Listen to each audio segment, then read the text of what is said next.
Hi, and welcome. You're watching this video because you'd like to learn a little bit more about Rosh Hashanah and how it affects your child at TBT. So, Rosh Hashanah is certainly on the way. As you may know, there are many Jewish holidays that punctuate the Jewish year. Some of those holidays come from the Torah itself. Some of those holidays come as a result of Jewish history, historical events, and some of them have come about because Israel is a modern state. Our first holiday of the year of the high holidays is Rosh Hashanah. So, what's this holiday all about? It's about one year ending and another year beginning. It's about blessings of sweetness for this new upcoming year. It's a moment of reflection and judgment. Have I been the kind of person I hope to be, and how can I become a better me? How is this holiday traditionally observed? What are some of the main customs?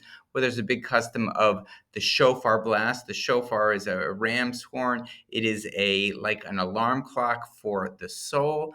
There's another custom of after the first day of Rosh Hashanah, we go out to a body of water and we throw breadcrumbs. Those breadcrumbs are a metaphor for the things that we've done wrong. As we watch them being floated away, we hope that it is just as easy to have the bad things that are part of us that we don't like gotten rid of and floating away. Sweetness finds its way within our culinary delights of the day. We've got honey cake, apples and honey. Any symbolic food that expresses optimism is perfect for a Rosh Hashanah meal. And we've got 2 days of a lot of prayers, longer than kind of a normal day. Like Shabbat, there's no creation or manipulation of nature allowed on Rosh Hashanah, but actually carrying and cooking is allowed. What need is this holiday trying to fulfill? Well, it's trying to say, A, I'm accountable for my time. It's trying to tell us that time that's unmarked is meaningless. That it's trying to tell us that how I've acted this past year has an effect on the quality of life in my year to come. As a TBT parent, what do I need to know? Well, you need to know there are 2 days of Rosh Hashanah. Our days begin at night when the sun goes down, and the second day of Rosh Hashanah ends when there are 3 stars in the sky. The day that we're back at school right after the second day of Rosh Hashanah, it is a fast day called Fast of Gedalia, not connected to Rosh Hashanah, but connected actually to a moment of a sad moment in Jewish history. But the fast of Gedalia is from sun up to sundown. We also realize that the most traditional people in our community haven't done any work or any test prep or any homework on the 2 past days of Rosh Hashanah. So we have no homework being collected that day when we're back at school, and no tests on that day either.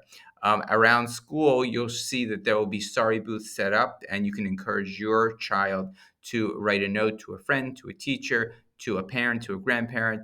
If it's to a parent or grandparent and they give us the address or you give us the address, we will make sure to send it. Tashlich also, that ritual of using breadcrumbs as a metaphor of getting rid of our bad stuff, will be performed throughout the school as well. Some at-home connections and what you can do. Well, reflection and goal setting is a great one. How about having your kids write letters to themselves that you put away as parents and give back to them at this time next year? Certainly, any kind of sweet meal represents optimism of what the upcoming year brings, right? Candy could be fit that definition of sweetness as well. Sorry note writing, right? Again, bring them to school and we'll make sure they get delivered before Yom Kippur. Buy a shofar and have a shofar blowing contest. Nothing better. Or create a shofar of your own. Some bigger questions you may want to ask around your Rosh Hashanah table. What relationships need fixing, and what are the steps I need to take to fix them? New Year's an opportunity to become a new me, but that takes work and that takes will. Are my words just lip service, or am I ready to do this? Have I made the days of my past year count? What small baby step changes can I make to live more intentionally, more responsibly, and more gratefully? To be able to ask for forgiveness takes humility, and to have the courage to forgive those who want a second chance in my life. That's an act of kindness and an act of vulnerability. Do I have the strength for this?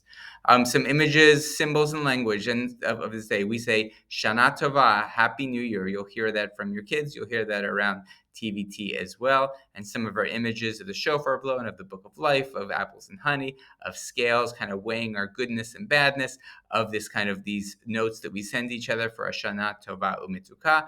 And let me be the first to wish you all a Shana Tova Umetuka, a happy and healthy new year to come.